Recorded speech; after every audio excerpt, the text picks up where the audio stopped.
ಇವಾಗ ನೀವು ವಾಸ್ತವ್ಯವಾಗಿ ನೋಡ್ತಾ ಇದ್ರೆ ನಮ್ಗೆ ಇವಾಗ ಅಕ್ವೈರ್ ಮಾಡಿ ಕಿತ್ಕೊಂಡ್ರೆ ನಾನು ಏನ್ ಮಾಡಕ್ ಬಾತ್ರೂಮ್ ತೊಳೆಯಕ್ಕೆ ಹೋಗ್ಬೇಕಾಗುತ್ತೆ, ಇಲ್ಲ ಸೆಕ್ಯೂರಿಟಿ ಕೆಲ್ಸಕ್ಕೆ ಹೋಗ್ಬೇಕಾಯ್ತದೆ, ಇಲ್ಲ ತಾವು ಹೋಟ್ಲುಗಳಿಗೆ ತಪ್ಪಲೆ ಸೌಂಡ್ ಹೋಗ್ಬೇಕಾಯ್ತದೆ. ಇಲ್ಲಿ ನಾವೇನೆ 4 ಜನಕ್ಕೆ ಕೆಲಸ ಕೊಡ್ತೀವಿ. ನೀವು ಇವತ್ತು ಬೆಂಗಳೂರು ಅಥವಾ ಈ ಸುತ್ತಮುತ್ತ ಭಾಗಕ್ಕೆ ಹಾಲೇನು ಹೋಗುತ್ತೆ, ಈ ಎಲ್ಲ ಭಾಗದಿಂದಲೇ ಹೋಗುವಂತ ಹಾಲು. ನಾವು ಕುಡಿತಿರುವಂತಹ ಹಾಲೆಲ್ಲವೂ ಕೂಡ ಇದೇ ಭಾಗದಿಂದ ಹೋಗುತ್ತೆ. ನಿಜ ಪ್ರಜಾಪ್ರಭುತ್ವನ ಅಥವಾ ಏನ್ ಸರ್ವಾಧಿಕಾರ? ನಮ್ಗೆ ಸ್ವಾತಂತ್ರ್ಯ ಇನ್ನ ರೈತರುಗಳಿಗೆ ಬಂದಿಲ್ಲ ಸರ್. ಇದು ಸ್ವಾತಂತ್ರ್ಯ ಬಂದಿರೋದು ಯಾರು ಗೊತ್ತಾ? ಈ ರಾಜಕಾರಣಿಗಳು ಮಾತ್ರನೇ ಸ್ವತಂತ್ರ ಅನ್ನೋದು ಬಂದಿರೋದು. ರೈತರುಗಳಿಗೆ ಇನ್ನ ಸ್ವಾತಂತ್ರ್ಯ ಸಿಕ್ಕಿಲ್ಲ ಸರ್. ಈಗ 2700 ಚಿಲ್ಲರೆ ಏನ್ ಜಮೀನ್ ಐತೋ, ಗುಡ್ಡಗಾಡು ಪಿ ನಂಬರ್ಗಳು ಏನೇನೈತೋ ಅದೆಲ್ಲ ನಮ್ಮ ರೈತರುಗಳಿಗೆ ದನಕರ ಮೇಯಕ್ಕೆ ಅಂತ ಬಿಟ್ಕೊಟ್ಟಿರೋ ಜಮೀನು. ನಮ್ ತಾತ ಕಾಲದಿಂದ ದನಕರ ಮೇಯ್ಕೊಂಡ್ ಬರಕ್ಕೆ ಅಂತ ಹುಲ್ಗಾವಲು ಲೆಕ್ಕಕ್ಕೆ ಬಿಟ್ಟವ್ರೆ. ಅದನ್ನ ನುಂಗಕ್ಕೋಸ್ಕರ ಇಷ್ಟೊಂದು ಫೈಟ್ ಮಾಡ್ಕೊಂಡ್ ಬರ್ಬೇಕು ಸರ್ ನಮ್ಗೆ. ಯಾಕೆ ಸರ್ ನಮ್ ಬಾಳ್ಗಳಲ್ಲಿ ಆಟ ಆಡ್ತೀರಿ? ಏನ್ ಪಾಪ ಮಾಡಿದೀವ? ಈ ಬೈಮಲ ಪಂಚಾಯತಿ, ಕಂಚಕನಹಳ್ಳಿ ಪಂಚಾಯತಿ ಮಾಡಿ ಹುಟ್ಟಿರೋದೇ ನಾವು ಪಾಪನ? ರೈತರ ಮಕ್ಕಳಾಗಿ ಹುಟ್ಟಿರೋದೇ ಪಾಪಿಗಳ ನಾವು. ಬಂಧುಗಳೇ, ಬಿಡದಿಯ ಕೆಂಶೆಟ್ಟಿ ದೊಡ್ಡಿ ಎನ್ನುವಂತ ಭಾಗದಲ್ಲಿದ್ದೇನೆ. ಇಲ್ಲಿನ ಗಮನಿಸಿದಾಗ ನಮಗೆ ಬಹಳ ಸ್ಪಷ್ಟವಾಗಿ ಅನಿಸ್ತಾ ಇರೋದು, ಡಿ ಕೆ ಶಿವಕುಮಾರ್ ಬರೀ ಇಲ್ಲಿನ ಜಮೀನನ್ನ ಕಿತ್ಕೊಳ್ತಾ ಇಲ್ಲ ಹಠಕ್ಕೆ ಬಿದ್ದು. ಡಿ ಕೆ ಶಿವಕುಮಾರ್ ಕಿತ್ಕೊಳ್ತಾ ಇರೋದು ಇಲ್ಲಿನ ಜನರ ಬದುಕನ್ನ. ನಾನು ಮತ್ತೆ ಅದನ್ನೇ ರಿಪೀಟ್ ಮಾಡಿ ಹೇಳ್ತಾ ಇದ್ದೀನಿ, ಡಿ ಕೆ ಶಿವಕುಮಾರ್ ಕಿತ್ಕೊಳ್ತಾ ಇರೋದು ಈ ಭಾಗದ ಜನರ ಬದುಕನ್ನ. ಯಾವ ಕಾರಣಕ್ಕಾಗಿ ನಾನು ನಿಮಗೆ ಎಕ್ಸ್ಪ್ಲೇನ್ ಮಾಡ್ತಾ ಹೋಗ್ತೀನಿ. ಬಂಧುಗಳಲ್ಲಿ ಒಂದು 15 ಕುಂಟೆ ಜಾಗ ಇದೆ, ನೀವು ಇಲ್ಲಿ ಗಮನಿಸ್ತಾ ಇರ್ಬೋದು. ನೀವು ಬರೀ ಈ ಜಾಗ ಅಂತಲ್ಲ, ಸರೌಂಡಿಂಗ್ ಒಮ್ಮೆ ನಿಮಗೆ ತೋರಿಸ್ಬಿಡ್ತೀನಿ ನೋಡಿ. ಇಲ್ಲಿ ಸುತ್ತಮುತ್ತ ಎಲ್ಲಿ ನೋಡಿದ್ರು ಕೂಡ ನಿಮಗೆ ಇಲ್ಲಿ ಹಸಿರು ಕಾಣುತ್ತೆ. ಸುತ್ತಮುತ್ತ ಎಲ್ಲಿ ನೋಡಿದ್ರು ಕೂಡ ಜನ ಇಲ್ಲಿ ಕೃಷಿಯನ್ನ ಮಾಡ್ತಾ ಇದ್ದಾರೆ. ಆದ್ರೆ ಡಿ ಕೆ ಶಿವಕುಮಾರ್ ವಾದ ಏನು? ಇಲ್ಲಿ ಕೃಷಿ ಮಾಡ್ತಾ ಇಲ್ಲ, ಇಲ್ಲಿ ಯಾರು ಕೂಡ ರೈತರ ಇಲ್ಲ, ಇದ್ರ ಅಬ್ಬಬ್ಬ ಅಂದ್ರೆ ಒಂದು 10 ರಿಂದ 20 ಮಂದಿ ಇರಬಹುದು ಎನ್ನುವ ರೀತಿಯಲ್ಲಿ ಹೇಳ್ತಾ ಹೋದ್ರು. ನಾನೆಲ್ಲವನ್ನೂ ಕೂಡ ನಾನು ನಿಮಗೆ ತೋರಿಸ್ತಾ ಹೋಗ್ತೀನಿ. ಈ 15 ಕುಂಟೆ ಜಾಗದಲ್ಲಿ ಎಷ್ಟು ಅದ್ಭುತವಾಗಿ ಬದುಕನ್ನ ಕಟ್ಕೊಂಡಿದ್ದಾರೆ. ಇವರ ಬದುಕನ್ನ ಕಿತ್ಕೊಂಡ್ರೆ ಇವರ ಬದುಕು ಹೇಗೆ ಸರ್ವನಾಶ ಆಗುತ್ತೆ ನಿಮಗೆ ತೋರಿಸ್ತಾ ಹೋಗ್ತೀನಿ ನೋಡಿ. ಇಲ್ಲಿ ಒಬ್ರು ರೈತರ ಮನೆಗೆ ಬರ್ತಾ ಇದ್ದೀನಿ. ಈಗ ಅವರು ಹುಲ್ಲೆಲ್ಲವನ್ನು ಕೂಡ ಹಾಕ್ತಾ ಇದ್ದಾರೆ. ನೀವು ಇಲ್ಲಿ ಒಂದು ಭಾಗದಲ್ಲಿ ನೋಡ್ತಾ ಇರ್ಬೋದು. ಇಲ್ಲಿ ನೋಡಿ, ಇಷ್ಟು ಚಿಕ್ಕ ಜಾಗದಲ್ಲಿ ಇಲ್ಲೊಂದಷ್ಟು ಕುರಿಗಳನ್ನ ಕಟ್ಕೊಂಡಿದ್ದಾರೆ. ಈ ಕುರಿಗಳ ಮೂಲಕವೂ ಕೂಡ ಇವರು ಆದಾಯವನ್ನ ತೆಗಿತಾ ಇದ್ದಾರೆ. ಬರೀ ಇದು ಮಾತ್ರ ಅಲ್ಲ, ಒಂದು ಕಡೆಯಿಂದ ಕುರಿ ಆಯ್ತಾ, ಇಲ್ಲಿ ರೈತರಿದ್ದಾರೆ, ಮಾಲೀಕರು, ನಾನು ಅವ್ರನ್ನೂ ಕೂಡ ಮಾತನಾಡಿಸ್ತೀನಿ. ಇಲ್ಲೊಂದು ಮನೆಯನ್ನ ಕಟ್ಕೊಂಡಿದ್ದಾರೆ. ಹಾಗೆ ನೀವು ಇಲ್ಲಿ ಪಕ್ಕದಲ್ಲಿ ಗಮನಿಸಿದ್ರೆ ಇಲ್ಲೊಂದಷ್ಟು ಹಸುಗಳನ್ನ ಕಟ್ಕೊಂಡಿದ್ದಾರೆ. ನೀವು ಇವತ್ತು ಬೆಂಗಳೂರು ಅಥವಾ ಈ ಸುತ್ತಮುತ್ತ ಭಾಗಕ್ಕೆ ಹಾಲೇನು ಹೋಗುತ್ತೆ, ಈ ಎಲ್ಲ ಭಾಗದಿಂದಲೇ ಹೋಗುವಂತ ಹಾಲು. ನಾವು ಕುಡಿತಿರುವಂತಹ ಹಾಲೆಲ್ಲವೂ ಕೂಡ ಇದೇ ಭಾಗದಿಂದ ಹೋಗುತ್ತೆ. ಇದು ಒಂದಾಯ್ತಾ? ನಿಮಗೆ ಈ ಕಡೆ ತೋರಿಸ್ತೀನಿ ನೋಡಿ, ಎಷ್ಟು ಚಂದ ಅದ್ಭುತ ಬದುಕನ್ನ ಕಟ್ಕೊಂಡಿದ್ದಾರೆ ಈ ಚಿಕ್ಕ ಜಾಗದಲ್ಲಿ ಅಂತ ಹೇಳಿ. ನೀವು ಈ ಕಡೆ ಬಂದ್ರೆ ಇಲ್ಲಿ ಮೀನು ಸಾಕಾಣಿಕೆಯನ್ನ ಮಾಡಿದ್ದಾರೆ. ಜೊತೆಗೆ ಅದಕ್ಕೆ ಪೂರಕವಾಗಿ ಏನೇನ್ ಬೇಕು, ಹಸುಗೆ ಬೇಕಾದಂತ ಹುಲ್ಲಾಗಿರಬಹುದು ಅಥವಾ ಇನ್ನೇನೇನ್ ಬೇಕು ಅದೆಲ್ಲವನ್ನು ಕೂಡ ಇಲ್ಲಿ ಅವರು ವ್ಯವಸ್ಥೆಯನ್ನ ಮಾಡ್ಕೊಂಡಿದ್ದಾರೆ. ನೀವು ಈ ಕಡೆ ಬಂದ್ರೆ ನಿಮಗೆ ಇಲ್ಲಿ ಮೀನು ಸಾಕಾಣಿಕೆಯನ್ನ ಮಾಡಿಕೊಂಡು ಆ ಮೂಲಕವೂ ಕೂಡ ಬದುಕನ್ನ ಕಟ್ಕೊಂಡಿದ್ದಾರೆ. ಆ ಮೀನು ಸಾಕಾಣಿಕೆಯ ಹೊಂಡವೂ ಕೂಡ ನಿಮಗೆ ನೀಟಾಗಿ ಕಾಣಿಸ್ತಾ ಇದೆ.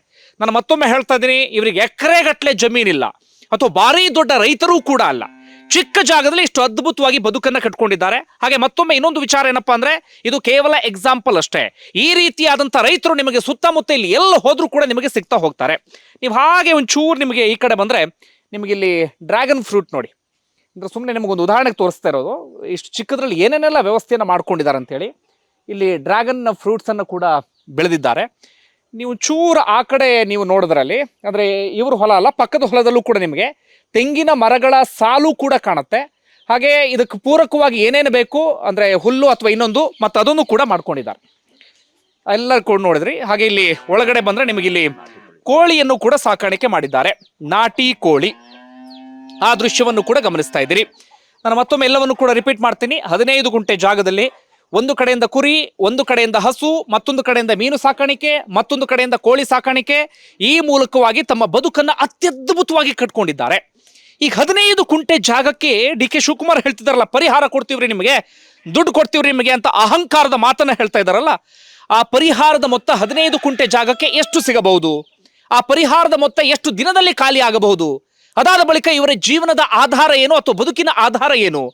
ಒಂದು ಸರ್ಕಾರ ಏನು ಮಾಡಬೇಕು? ಜನರ ಬದುಕನ್ನ ಅತ್ಯದ್ಭುತವನ್ನ ಆಗಿಸ್ಬೇಕಾ ಅಥವಾ ಜನರ ಬದುಕನ್ನ ಹಾಳು ಮಾಡಿ ಅಥವಾ ಜನರ ಬದುಕನ್ನ ಸಮಾಧಿ ಮಾಡಿ ಅದರ ಮೇಲೆ ಇನ್ಯಾವುದೋ ಅಭಿವೃದ್ಧಿ ಅಥವಾ ಮತ್ತೊಂದು ಮಗದೊಂದನ್ನ ಮಾಡಬೇಕಾ? ಈಗ ಆ ರೈತರನ್ನ ನಾನು ನಿಮಗೆ ಮಾತಾಡಿಸ್ತಾ ಹೋಗ್ತೀನಿ. ಹಾಗೆ ನಿಮಗೆ ಇನ್ನೊಂದಷ್ಟು ಕ್ಲಾರಿಟಿಯೂ ಕೂಡ ಸಿಗ್ತಾ ಹೋಗುತ್ತೆ.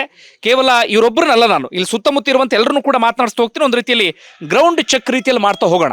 ಆಗ ಮಾತ್ರ ಡಿ ಕೆ ಶಿವಕುಮಾರ್ ಸೇರಿದಂತೆ ಹೊರಗಿನ ಭಾಗದ ಜನರಿಗೆ ಬಿಡದಿ ಜನರ ಗೋಳು ಏನು ಅನ್ನೋದು ಅರ್ಥ ಆಗುತ್ತೆ. ತುಂಬಾ ಜನ ಆರಾಮ ಮಾತಾಡ್ಕೊಳ್ತಿರ್ಬೋದು, ಬಿಡದಿ ಜನರ ದುಡ್ಡು ಸಿಗ್ತಾ ಇದೆ, ಏನ್ ಸಮಸ್ಯೆ ಕೊಟ್ಟು ಬಿಡ್ಬೋದಲ್ಲ ಅಂತ ಹೇಳಿ. ಆದ್ರೆ ವಾಸ್ತವ ಇದು. ದೊಡ್ಡ ರೈತರಿಗೆ ತೀರಾ ಸಮಸ್ಯೆ ಆಗೋದಿಲ್ಲ. ಸಮಸ್ಯೆ ಆಗೋದು ಚಿಕ್ಕ ಪುಟ್ಟ ರೈತರಿಗೆ. ನೋಡಿ ಇಲ್ಲಿ ವಿಳ್ಳೆದೆಲೆಯಿಂದ ಹಿಡಿದು ಅಥವಾ ಬೇರೆ ಏನೇನು ಬೇಕು ಕಾಳುಮೆಣಸು ಇದು ವಿಳ್ಳೆದೆಲೆ, ವಿಳ್ಳೆದೆಲೆ ನೋಡಿ, ಇದನ್ನೆಲ್ಲವನ್ನು ಕೂಡ ಮಾಡ್ಕೊಂಡಿದ್ದಾರೆ. ಈ ಕಡೆ ನೋಡಿದ್ರೆ ವಾಟರ್ ಆಪಲ್, ಈ ಕಡೆ ಏನೇನು ಬೇಕು ಎಲ್ಲವನ್ನು ಕೂಡ ಮಾಡ್ಕೊಂಡಿದ್ದಾರೆ. ನೇರಳೆ ಮರ ಪಕ್ಕದಲ್ಲಿ. ಓ, ಈ ಕಡೆ ಕಬ್ಬು ಅಲ್ಲ ಇದು? ಓಕೆ, ನಾನು ಯಾವುದು ಹುಲ್ಲು ಅನ್ಕೊಂಡೆ. ಕಬ್ಬು ಪಕ್ಕದಲ್ಲಿ, ಕಬ್ಬು. ಈ ರೈತರಿದ್ದಾರೆ, ನಾನು ಅವ್ರನ್ನೇ ಮಾತನಾಡಿಸ್ತೀನಿ.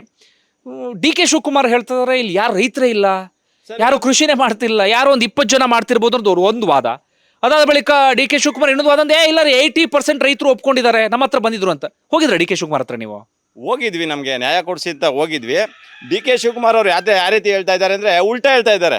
80% ಒಪ್ಕೊಂಡಿದ್ದಾರೆ, 20% ಹೇಳ್ತಾ ಇದ್ದಾರಲ್ಲ, ಅದನ್ನ ಉಲ್ಟಾ ಹೇಳೋದನ್ನ ಸೀದಾ ಹೇಳ್ತಾ ಇದ್ದಾರೆ ಅಷ್ಟೇ ಅವರು. ಯಾಕೆಂದ್ರೆ ಇಲ್ಲಿ 80% ರೈತರು ಒಪ್ಕೊಂಡಿಲ್ಲ, 20% ರೈತರು ಮಾತ್ರ ಒಪ್ಕೊಂಡವ್ರೆ. ಅದನ್ನ ಡಿ ಕೆ ಶಿವಕುಮಾರ್ ಏನ್ ಮಾಡ್ತಾರೆ, ಉಲ್ಟಾ ಹೇಳ್ತಾ ಇದ್ದಾರೆ.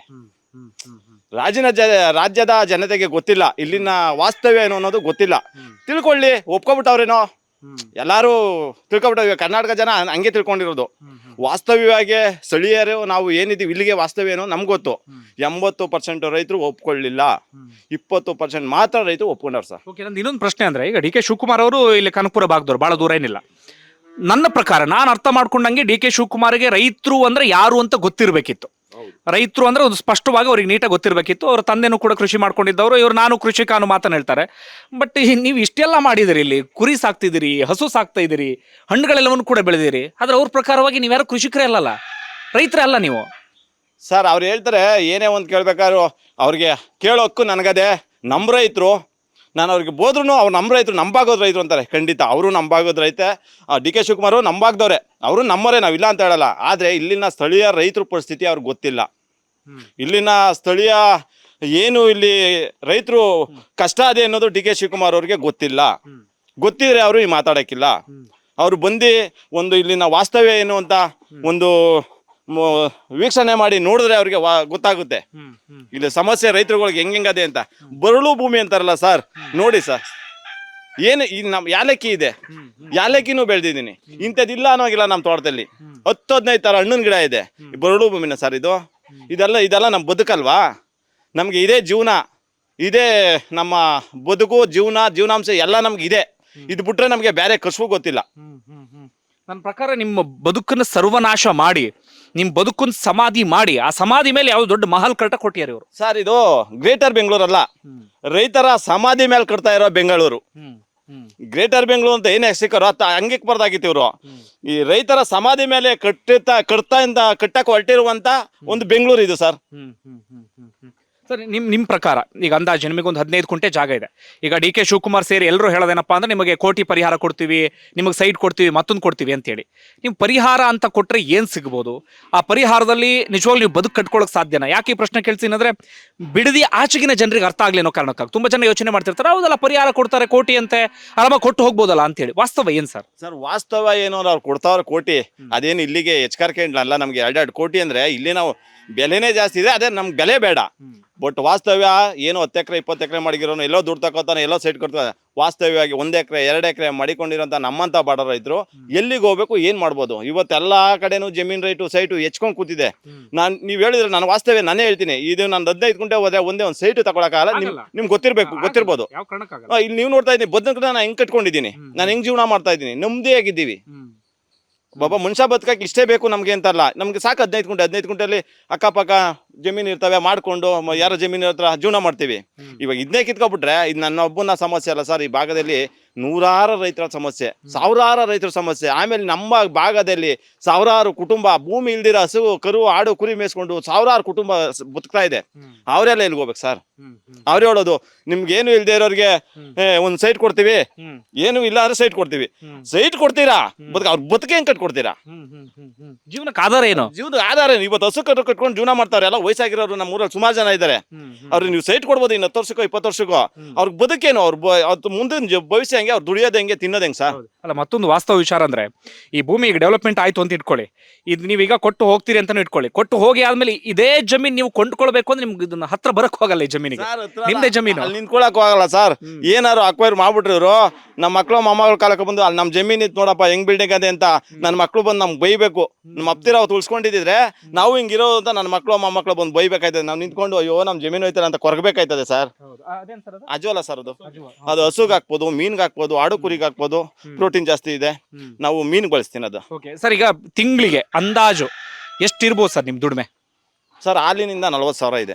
ಹಾಲಿಂದಾನೆ ನಿಮ್ಗೆ ಚೀಟಿನೂ ತೋರಿಸ್ತೀನಿ. ಚೀಟಿ ತೋರ್ಸಕ್ಕಿಂತ ಹಸುನೇ ಕಾಣಿಸ್ತಿದ್ಯಲ್ಲ ಅಷ್ಟು. ಹಾಲಿನಲ್ಲೇ 40,000 ಇದೆ. ನಾವೆಲ್ಲ ರೈತರ ಮಕ್ಳೇ, ನಮಗೊಂದು ಅಂದಾಜಿದೆ. ಹೇಳಿ ವಾಸ್ತವ್ಯ ಗೊತ್ತಾಗ್ಲಿ ಅಂತ ಹೇಳ್ತಾ ಇದ್ದೀನಿ. ಇಲ್ಲಿ ನನಗಿನ್ನ ಹೆಚ್ಚಿಗೆ ಹಾಲು ಹಾಕೋರು ಸುಮಾರು ಜನ ಇದ್ದಾರೆ. ನಾನು ದಿನಕ್ಕೆ 40 ಲೀಟರ್ ಹಾಕ್ತೀನಿ. ನಮ್ಮೂರಲ್ಲಿ 100 ಲೀಟರ್ ಹಾಲು ಹಾಕೋರವ್ರೆ, 200 ಲೀಟರ್ ಹಾಲು ಹಾಕೋರವ್ರೆ. ಸುಮಾರು ಜನ ಇದ್ರಲ್ಲಿ ನಾವು ಈ ಹೈನುಗಾರಿಕೆಲೆ ಬದುಕು ಕಟ್ಕೊಂಡಂತ 2 ಪಂಚಾಯತಿ ಹೈನುಗಾರಿಕೆ ಅದೇ ಜಾಸ್ತಿ. ನಮ್ಗೆ ಒಂದು ತಿಂಗಳಿಗೆ 6 ಲಕ್ಷ ಲೀಟರ್ ಹಾಲು ಬರುತ್ತೆ ಅಂತ ನೀವೇ ಲೆಕ್ಕ ಮಾಡಿ. ಡಿ.ಕೆ. ಶಿವಕುಮಾರ್ ಅವ್ರು ಹೇಳ್ತಾರಲ್ಲ, ರೈತರೇ ಇಲ್ಲ ಅಲ್ಲಿ ಅಂತಾರಲ್ಲ. 6 ಲಕ್ಷ ಲೀಟರ್ ಏತ್ರಲ್ಲಿ ಬರುತ್ತೆ? ಕಂಪ್ಯೂಟರ್ ಬರುತ್ತಾ? ರೇಸ್ ಮೇಲೆ ಒಂದು ವರ್ಷಕ್ಕೆ 35 ಕೋಟಿ ಆದಾಯ ಇದೆ ನಮ್ಮ 2 ಪಂಚಾಯತಿಗೆ. ಇದೆಲ್ಲ ಕಂಪ್ಯೂಟರ್ ಬರುತ್ತಾ? ದಯವಿಟ್ಟು ನಾನು ಕೇಳ್ಕೊಳ್ಳೋದು ಡಿ.ಕೆ. ಶಿವಕುಮಾರ್ ಅವ್ರಿಗುಂದೆ, ದಯವಿಟ್ಟು ನಮ್ಮಂತ ಬಡ ರೈತರ ಪರಿಸ್ಥಿತಿ ಏನು ಅಂತ ಯೋಚನೆ ಮಾಡಿ. ನೀವು ಈ ಅಕ್ವೇರಿಯೇಷನ್ ದಯವಿಟ್ಟು ಕೈ ಬಿಡಿ. ಯಾಕೆಂದ್ರೆ ನಾವು ಇದು ಬಿಟ್ರೆ ನಮಗೆ ಬೇರೆ ಬದುಕಿಲ್ಲ.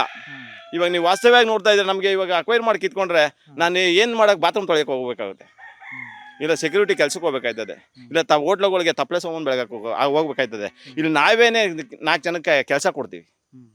ನಾವು ಕೆಲಸ ಕೊಡೋ ಅಂತಾರೋ ನಾವು ಹೋಗಿ ಹೋಟ್ಲಲ್ಲಿ ಕೆಲಸ ಮಾಡ್ಬೇಕಾದ್ರೆ ಈ ಪರಿಸ್ಥಿತಿ ನಮ್ಗೆ ಗೊತ್ತದೆ.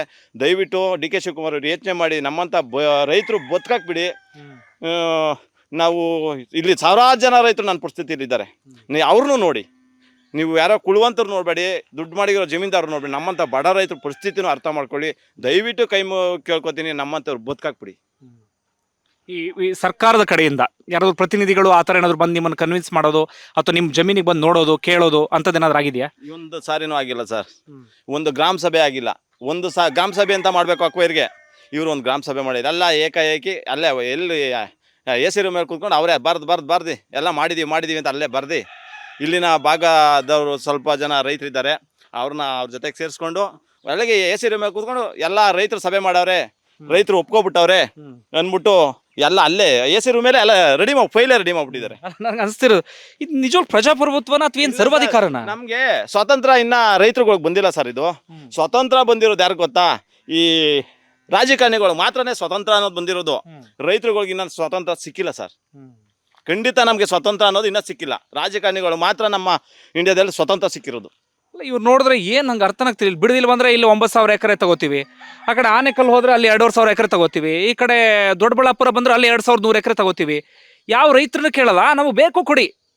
ಏನು ಮನಸ್ಥಿತಿ ಸರ್? ಎಲ್ಲ ಇಲ್ಲಿ ಏನಾಗೋದು, ಬೆಂಗಳೂರು ಹತ್ರ ಎಲ್ಲ ಕಿತ್ಕೊಂಡು ಮಡಿಕೋಬೇಕು, ರಾಜಕಾರಣಿಗಳು ದುಡ್ಡು ಮಾಡ್ಕೋಬೇಕು, ರಿಯಲ್ ಎಸ್ಟೇಟ್ ಬಿಸ್ನೆಸ್ ಮಾಡ್ಕೋಬೇಕು. ರೈತರು ಹೆಂಗಾರು ಒಳಗೋಲಿ, ಅವ್ರಿಗೆ ಬೇಕಾಗಿಲ್ಲ. ಅವ್ರು ರೈತರು ನೆಮ್ಮದಿ, ಅವರು ಏನು ಜೀವನ ಬೇಕಾಗಿಲ್ಲ ಅವ್ರಿಗೆ ಏನು ರಾಜಕಾರಣ ಮಾಡಬೇಕು, ಜಮೀನು ಕಿತ್ಕೋಬೇಕು ಅಷ್ಟ್ಬಿಟ್ರೆ ರೈತನ ಕಷ್ಟ ಏನು, ರೈತನ ಜಮೀನು ಕಿತ್ಕೊಂಡ್ರೆ ಏನಾಗುತ್ತೆ, ಅದು ಫಲವತ್ತಾದ ಭೂಮಿನ ಏನು ಅಂತ ಯೋಚನೆ ಮಾಡಲ್ಲ ಸರ್. ಅವರು ಬಡವರು ಕಷ್ಟ ಅವ್ರಿಗೆ ಬೇಕಾಗಿಲ್ಲ. ನಮ್ಮ ರೈತರಿಗೆ ಇನ್ನೂ ಸ್ವಾತಂತ್ರ್ಯ ಸಿಕ್ಕಿಲ್ಲ ಸರ್. ಬಂಧುಗಳೇ, ನೀವು ಇಲ್ಲಿ ಸುತ್ತಮುತ್ತ ಒಂದು ಸರ್ತಿ ನೀವು ನೋಡಿಬಿಡಿ, ಎಷ್ಟು ಅದ್ಭುತವಾದಂಥ ಹಸಿರು ಇದೆ ಅನ್ನೋದು ನೋಡಿ. ನಿಮ್ಗೆ ಯಾವುದೋ ಮಲೆನಾಡು ಭಾಗ ಕಂಡ ರೀತಿಯಲ್ಲಿ ಅನ್ಸುತ್ತೆ. ಅಂದರೆ ಈ ಬಿಡದಿ ಆಚೆಯವ್ರಿಗೆ ನಾನು ಹೇಳ್ತಾ ಇರೋದು, ತುಂಬ ಜನ ಬಿಡದಿ ಭಾಗ ಅಥವಾ ಸುತ್ತಮುತ್ತ ಅಂದಾಗ ಬೆಂಗಳೂರು ರೀತಿಯಲ್ಲೇ ಇದೆ ಅಂತ ನೀವು ಅಂದ್ಕೊಂಡಿರ್ಬೋದು. ಅಂದರೆ ಅದೇ ರೀತಿಯಲ್ಲಿ ಉಸಿರುಗಟ್ಟುವ ವಾತಾವರಣ, ಅದೇ ರೀತಿಯಲ್ಲಿ ಗಿಜಿ ಆ ರೀತಿಯಾಗಿ ಅಂದ್ಕೊಂಡಿರ್ಬೋದು. ಆದರೆ ಅತ್ಯದ್ಭುತವಾದಂಥ ಪ್ರದೇಶ. ನೀವು ಇಲ್ಲಿ ಸುತ್ತಮುತ್ತ ಎಲ್ಲ ಗಮನಿಸ್ತಾ ಇದ್ರೆ ಸಾಕಷ್ಟು ತೆಂಗಿನ ತೋಟ ಕಾಣಿಸ್ತಾ ಇದೆ ನೋಡಿ. ಇಲ್ಲಿ ಎಷ್ಟೆಷ್ಟು ಅದ್ಭುತವಾಗಿ ಹಣ್ಣು ಎಲ್ಲವನ್ನೂ ಕೂಡ ಬೆಳೆದಿದ್ದಾರೆ ಅಂತೇಳಿ ಅಪ್ಪಟ ಕೃಷಿಕರು. ಡಿ.ಕೆ. ಶಿವಕುಮಾರ್ ಹೇಳ್ತಾರಲ್ಲ, ಇವರು ಕೃಷಿಕರಲ್ಲ, ರೈತರಲ್ಲ ಅಂತ ಹೇಳ್ತಾರಲ್ಲ, ಇವರೆಲ್ಲರೂ ಕೂಡ ಅಪ್ಪಟ ಕೃಷಿಕರು. ಡಿ.ಕೆ. ಶಿವಕುಮಾರ್ ಅವರೇ, ನೀವು ಮುಖ್ಯಮಂತ್ರಿ ಆಗಬೇಕು ಅಂತ ಕನಸನ್ನ ಕಾಣ್ತಾ ಇದ್ದೀರಿ. ಆ ರೀತಿಯಾಗಿ ನೀವು ಆಗಬೇಕು ಅಂತಾದ್ರೆ ಮೊದಲು ಜನರನ್ನು ವಿಶ್ವಾಸಕ್ಕೆ ತೆಗೆದುಕೊಳ್ಬೇಕು. ನೀವು ಯಾವುದೋ ನಿಮ್ಮ ಮನಸ್ಸಿಗೆ ಬಂದಂಗೆ ನಿಮ್ಮ ಸರ್ವಾಧಿಕಾರ ಧೋರಣೆನ ತೋರೋದಕ್ಕೆ ಹೋಗ್ಬಿಟ್ರೆ ನಿಮ್ಮನ್ನು ಯಾರಾದರೂ ಉಪಮುಖ್ಯಮಂತ್ರಿ ಅಂತ ಹೇಳೋದಕ್ಕೆ ಸಾಧ್ಯವಾ, ಅಥವಾ ಮುಂದಿನ ಮುಖ್ಯಮಂತ್ರಿ ಆಗುವಂಥವ್ರು ಅಂತ ಹೇಳೋದಕ್ಕೆ ಸಾಧ್ಯವಾ? ಬರಬೇಕು ಊರಿಗೆ, ಅಟ್ಲೀಸ್ಟ್ ಜನರನ್ನು ಮಾತಾಡಿಸ್ಬೇಕು. ನಿಮ್ಮ ಪರಿಸ್ಥಿತಿ ಹೇಗಿದೆ ಅಂತ ತಿಳ್ಕೊಳ್ಬೇಕು. ನೀವು ಊರಿಗೆ ಬರಲ್ಲ, ಏನು ಮಾಡಲ್ಲ, ಯಾವುದೋ ಒಂದು ದೊಡ್ಡ ರೂಮಲ್ಲೋ ಆಫೀಸಲ್ಲೋ ಕುತ್ಕೊಂಡು ಬಿಟ್ಟು ನಾವು ಅಕ್ವೈರ್ ಮಾಡ್ಕೊಳ್ತೀವಿ, ನಾವು ಭೂಸ್ವಾಧೀನ ಮಾಡ್ಕೊಂಡು ಬಿಡ್ತೀವಿ ಅಂದ್ರೆ ಎಂತ ಇದು? ನಾನು ಮತ್ತೆ ಹೇಳ್ತಾ ಇದ್ದೀನಿ, ನಿಮ್ದು ಯಾವುದೋ ಯೋಜನೆ ಇರ್ಬೋದು, ಅಭಿವೃದ್ಧಿ ಇರ್ಬೋದು, ಮತ್ತೊಂದು ಮಗದೊಂದು, ಅದೆಲ್ಲವೂ ಕೂಡ ಒಂದು ಕಡೆಯಿಂದ. ಆದರೆ ಇನ್ನೊಂದು ಕಡೆಯಿಂದ ಅದರ ಆಚೆಗೆ ಇಲ್ಲಿ ಜನರ ಬದುಕಿನ ಬಗ್ಗೆ ಯೋಚನೆ ಮಾಡಬೇಕು. ನೀವು ಏನಕ್ಕೆ ಅಭಿವೃದ್ಧಿ ಮಾಡೋದಕ್ಕೆ ಹೊರಟಿರೋದು ಹೇಳಿ? ಜನರು ಉದ್ಧಾರ ಮಾಡಬೇಕು, ಜನ ಅಭಿವೃದ್ಧಿ ಆಗಬೇಕು ಅಂತ ಹೇಳಿ. ಆದರೆ ಇಲ್ಲಿ ಜನ ಸಾಯ್ತಾ ಇದ್ದಾರಲ್ಲ, ಜನರ ಬದುಕನ್ನು ಸಮಾಧಿ ಮಾಡ್ತಾ ಇದ್ದೀರಲ್ಲ. ದಯವಿಟ್ಟು ಇಲ್ಲಿ ಬನ್ನಿ. ಮೊದಲು ಪ್ರತಿ ಊರಿಗೂ ಅಡ್ಡಾಡಿ. ನಿಮ್ಗೇನು ಭಾಳ ದೂರ ಏನಿಲ್ಲ, ನಿಮ್ಮ ಊರಿಂದ ಕನಕಪುರದಿಂದ ಏನು ಭಾಳ ದೂರ ಇಲ್ಲ, ಅಥವಾ ಬೆಂಗಳೂರಿಂದ ಏನು ಭಾಳ ದೂರ ಇಲ್ಲ. ಮೊದಲು ಈ ಎಲ್ಲಿ 2 ಗ್ರಾಮಗಳ ವ್ಯಾಪ್ತಿಯಲ್ಲಿ ಊರುಗಳನ್ನು ಇದು ಮಾಡ್ಕೊಳಕ್ಕೆ ಹೊರಟಿದ್ದೀರಲ್ಲ, ಪ್ರತಿ ಊರಿಗೆ ಓಡಾಡಿ, ರೈತರನ್ನು ಮಾತಾಡಿಸಿ, ರೈತರ ಅಂತಃಕರಣವನ್ನು ಅರ್ಥ ಮಾಡ್ಕೊಳ್ಳಿ. ಅದಾದ ಬಳಿಕ ನೀವು ಡಿಸಿಷನ್ ತೆಗೆದುಕೊಳ್ಳಿ. ನಿಮ್ಮ ಹೃದಯವನ್ನ ತಟ್ಟಿ ನೋಡಿ ನೀವು ಡಿಸಿಷನ್ ತೆಗೆದುಕೊಳ್ಳಿ. ಏನೋ ಹೇಳ್ತಾ ಇದ್ರಿ ಸರ್? ಏನೋ ಹೇಳಕ್ ಬಂದೆ ಸರ್ ಮತ್ತದೇ ಡಿ ಕೆ ಶಿವಕುಮಾರ್ ಅವ್ರಿಗೆ ನಾವೇನು ಶತ್ರುಗಳಲ್ಲ. ಡಿ ಕೆ ಶಿವಕುಮಾರ್ ಅವರು ನಮ್ಮ ಜಿಲ್ಲೆಯವರೇ, ಅದೇ ಹೇಳಕ್ ಬಂದೆ. ಅವರು ನಮ್ಮ ಜಿಲ್ಲೆಯವರೇ. ನಮಗೂ ಅವ್ರು ಮುಖ್ಯಮಂತ್ರಿ ಆದ್ರೆ ಸಂತೋಷ ಅನ್ನೋದು ನಮ್ಮೆದೆಲ್ಲೂ ಇದೆ. ನಾವು ಅವರು ವಿರೋಧಿಗಳಲ್ಲ, ಬಟ್ ಅದೇ ತರ ನಮ್ಮನ್ನು ವಿರೋಧಿ ಅಂತ ನೋಡಬಾರ್ದು. ಅವರು ನಮ್ಮ ಭಾಗದ ರೈತ ಅಂತ ನಮ್ಮನ್ನು ಸ್ವಲ್ಪ ನೋಡಿ ಅಂತ ಕೇಳ್ಕೊತೀವಿ. ಅವ್ರು ಮುಖ್ಯಮಂತ್ರಿ ಆದ್ರೂ ನಮಗೂ ಸಂತೋಷ. ನಮ್ಮ ಭಾಗದವ್ರು ಮುಖ್ಯಮಂತ್ರಿ, ನಮ್ಮ ಜಿಲ್ಲೆಯವರಾದ್ರೆ ನಮಗೂ ಇನ್ನ ಹೆಮ್ಮೆನೆ. ನಮಗೂ ಆಸೆ ಇದೆ ಅವ್ರು ಮುಖ್ಯಮಂತ್ರಿ ಆಗ್ಲಿ ಅಂತ. ಆದ್ರೆ ನಮ್ಮ ರೈತರನ್ನು ನೋಡಿ ಸ್ವಾಮಿ, ನಮ್ಮ ರೈತರ ಪರಿಸ್ಥಿತಿಯನ್ನು ನೋಡಿ ಇವಾಗ ಅಕ್ವೈರ್ ಕೈಬೇಡಿ. ಸರ್ ಏನು ಹೇಳ್ತಾ ಇದ್ರಿ? ಸರ್ ಇಲ್ಲಿ ಒಂದು ಮಾತು ಸ್ಪಷ್ಟವಾಗಿ ಕೇಳ್ತೀನಿ ನಾನು, ಡಿ ಕೆ ಶಿವಕುಮಾರ್ ನಮಗೆ ಶತ್ರು ಅಲ್ಲ, ಬಾಲಕೃಷ್ಣ ಅವರು ನಮ್ಮ ಶತ್ರು ಅಲ್ಲ. ಇವತ್ತೇನು ಅಕ್ವೈರ್ ಮಾಡಕ್ಕೆ ಅಂತ ಹೊಲ್ಟವ್ರಲ್ವಾ, ಯಾರೋ ಮಾತು ಕೇಳಿ ಅಕ್ವೈರ್ ಮಾಡಿಬಿಡಿ ದಯವಿಟ್ಟು. ನಿಮ್ಮ ಕೈ ಮುಗಿದು ಕೇಳ್ಕತ್ತೀವಿ, ವಾಸ್ತವ ನೋಡಿ ಬಂದು ಇಲ್ಲಿ ನಾವು ವ್ಯವಸಾಯ ಮಾಡ್ತಾ ಇದ್ರೆ ನಮ್ಮ ಭೂಮಿ ಬಿಟ್ಕೊಡಿ. ವ್ಯವಸಾಯ ಮಾಡ್ತಿಲ್ಲ ಅಂತಂದ್ರೆ ಏಕಾಏಕಿ ಭೂಮಿ ಕಿತ್ಕೊಳ್ಳಿ, ನಾವು ಬಿಟ್ಕೊಡಕ್ ರೆಡಿ. ವ್ಯವಸಾಯ ಮಾಡ್ತಾ ಇದ್ರೆ ಭೂಮಿ ಬಿಟ್ಬಿಟ್ಟು ಹೋಗಿ. ಒಂದು ಎರಡನೇದು ಏನು ಮಾಡ್ತೀರಿ ಅಂದರೆ ಸುಮ್ಮನೆ ಕ್ಯಾನ್ಸರ್ ಕಾಯಿಲೆ, ಅಲ್ಲಿ ಹಾಲು ಕುಡಿಬೇಡಿ, ಅಲ್ಲಿ ತರಕಾರಿ ತಿನ್ನಬೇಡಿ, ಎಲ್ಲ 108 ರೋಗ ಅದೇ, ಋಷ್ಪಾವತಿಯಿಂದ ನೀರಿಂದ ಅಧ್ವಾನ ಆಯ್ತವ್ರೆ, ರೈತರುಗಳು ಎಲ್ಲ ಹಾಳಾಗೋಯ್ತವ್ರೆ ಅಂತ ಸುಳ್ಳು ಮಾಹಿತಿ ಕೊಟ್ಟು ದಯವಿಟ್ಟು ನಿಮ್ಮ ಕೈ ಮುಗಿದು ಕೇಳ್ಕತ್ತೀನಿ, ನಮ್ಮ ರೈತರುಗಳ ಬಾಳನ್ನ ಹಾಳು ಮಾಡಬೇಡಿ. ಸುಳ್ಳು ಹೇಳಿ ಭೂಮಿ ಕಿತ್ಕೊಳಕ್ಕೆ ಬರಬೇಡಿ. ಬನ್ನಿ ಓಪನ್ ಆಗಿ ರೈತರುಗಳನ್ನ ಮಾತಾಡಿಸಿ ಖುಷಿಯಾಗಿ ತಗೊಳ್ಳಿ. ಖುಷಿಯಾಗಿ ಬರಡು ಭೂಮಿಯ ನಾವೇ ಖುಷಿಯಾಗಿ ಬಿಟ್ಕೊಡ್ತೀವಿ. ಇಲ್ಲಿ ನಿಮ್ಮ ಶತ್ರುಗಳು ಯಾರೂ ಇಲ್ಲ. ಯಾರೋ 4 ಜನದ ಮಾತು ಕಟ್ಕೊಂಡು ನಮ್ಮ ಬಾಳ್ ಹಾಳು ಮಾಡಬೇಡಿ. ನಾವು ಮಕ್ಕಳು ಮರಿಗಳನ್ನ ಓದಿಸ್ಕೊಂಡು ಇಂಗ್ಲೀಷ್ ಮೀಡಿಯಮಲ್ಲೇ ಓದಿಸ್ತಾ ಇದ್ದೀವಿ. ಕನ್ನಡ ಮೀಡಿಯಮಲ್ಲಿ ನಿಮ್ಮ ಸ್ಕೂಲು ಒಳ್ಳೆ ಸ್ಕೂಲ್ ಕೊಟ್ಟಿಲ್ಲ ನೀವು. ಬೈರ್ಮಂಗಲದಲ್ಲಿ ಒಳ್ಳೆ ಸ್ಕೂಲ್ ಕೊಟ್ಟಿಲ್ಲ. ಎಲ್ಲ ಪ್ರಭಾವಿ ವ್ಯಕ್ತಿಗಳದು ಇಂಗ್ಲೀಷ್ ಮೀಡಿಯಮು, ಕಷ್ಟನ ಸುಖನೋ ಏನೋ ವ್ಯವಸಾಯ ಮಾಡ್ಕೊಂಡು ಓದಿಸ್ತಾ ಇದ್ದೀವಿ ನಾವು. ನಿಮ್ಗೇನು ಕಮ್ಮಿಗೆ ಬದುಕ್ತಾ ಇಲ್ಲ ನಾವು. ಒಂದೊಂದು ಮನೇಲಿ 8 ಜನ 10 ಜನ ಇದ್ದೀವಿ, ಎಲ್ಲ ಅದ್ದೂರಿಯಾಗಿ ಬದುಕ್ತಾ ಇದ್ದೀವಿ.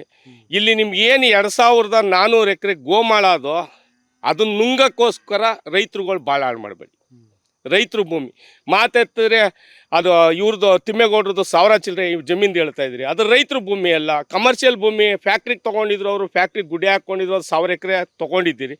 ಮಾತಿಗೆ ಸಲಕ್ಕೆ ಅದನ್ನು ಏನು ಕೇಳ್ತೀರಿ ನೀವು? ನಮ್ಗೇಂತ ಕೇಳ್ತೀರಿ?